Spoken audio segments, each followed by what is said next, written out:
Hi, I'm Andy Wallace, Bugatti Officiel Pilot, and I'd like to show you what makes a Bugatti Chiron such an amazing machine. Everything about this car is extreme.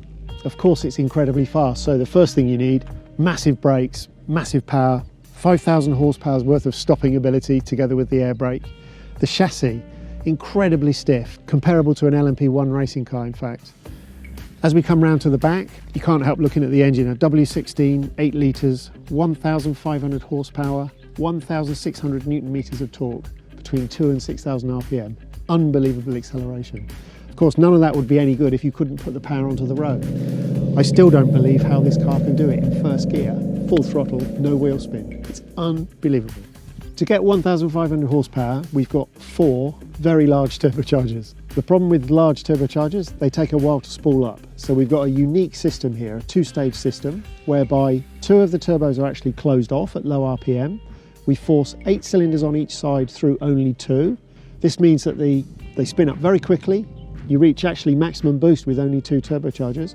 And then as the revs rise and we need more volume, we bring the other 2 in. You need 1,000 litres of air per second for combustion. Sounds crazy, doesn't it?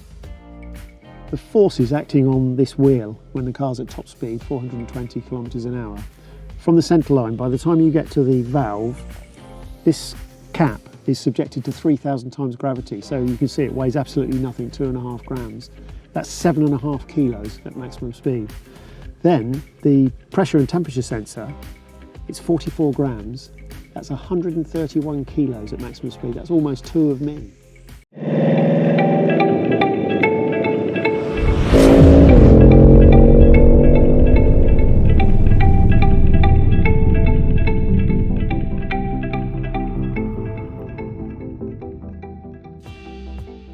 Despite the staggering performance of this car, you can see straight away it's not a stripped out kit car. Far from it. All the materials you see in the car, very, very high quality, authentic materials. There's plenty of space. It's comfortable. Now, although we don't have this center screen, in fact, all the information that you'd normally find there is still available. Navigation, reversing camera is there, tacho, power meter. And in the center, you have this almost a jewel of a speedo reading all the way up to 500 kilometers an hour, which is always quite amusing. Now, from my years of racing, the last thing I want to do is jump into a car that's pretending to be a racing car with all the compromises that comes with. So it's not noisy, it doesn't vibrate. We've got the double glazed windows, for example. It's got boot space. It's got cubby holes everywhere. It's got this fine sound system with diamonds in the speakers. So that's enough talking about the car. Let's go and see what it's really like to drive.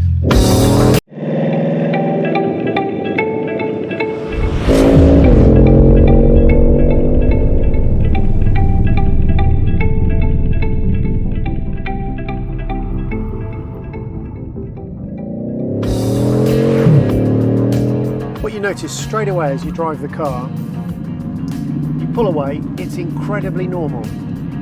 What does that actually mean? Well, you know, you're climbing into a supercar. You would think it would be a little bit more difficult to get moving or just to get comfortable, but straight away you feel really, really comfortable in the car. There are 3 normal modes plus the top speed mode.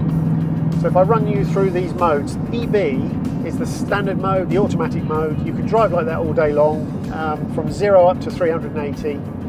But when you reach 180, it would then automatically go to the Autobahn mode without you doing anything. So at this point, the car will drop the ride height, rake the car. It in fact goes down 20 millimeters at the front, 1 at the back. Suspension will be stiffer, steering program stiffer, and the wing will deploy to 10 degrees. So now we are in the Autobahn mode at all times, regardless of speed. Now what that does, of course, is drop the center of gravity. It also gives you more downforce, more stability, and it sharpens up the reaction of the controls. And also, if that's not enough, you can select the handling mode, where you get more downforce, more stability, and you can do this.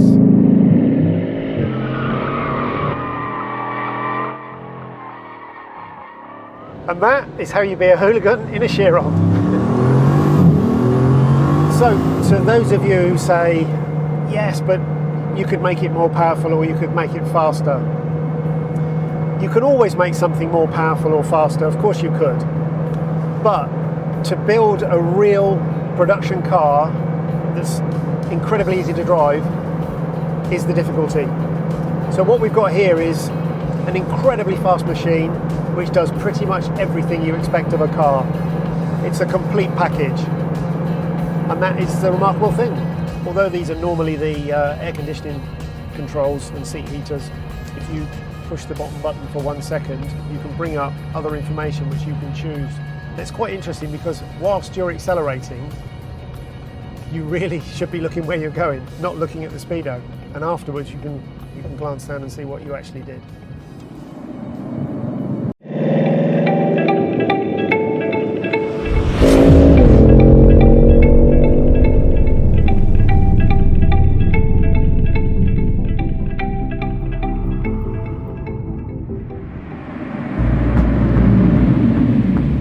So, you want to do a launch control?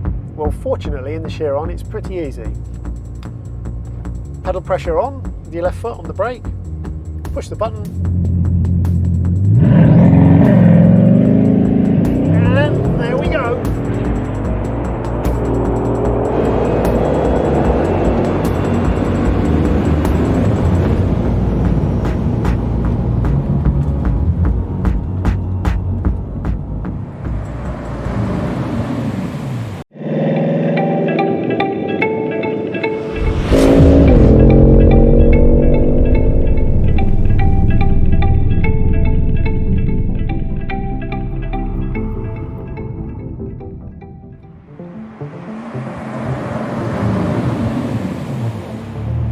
So the final party piece of this car that we'll look at today is this, the speed key. So if 380 is not fast enough for you, using this key you can lift that limit up to 420, and it's very easy to do. Pop the key into the holder, turn the key. The car is now going through a checking system to make sure it's safe to go 420, and once it's happy, it's now done so, it's written top speed on the dash. We're now free to do 420. And off we go.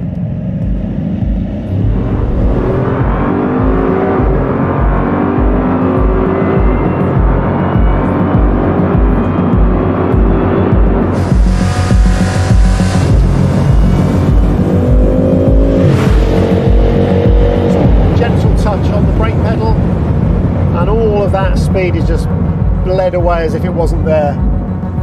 So that's 420 kilometers an hour, easy, stable, secure. I really hope you've enjoyed watching this. There's loads more fascinating things I could tell you about the Chiron, but maybe next time.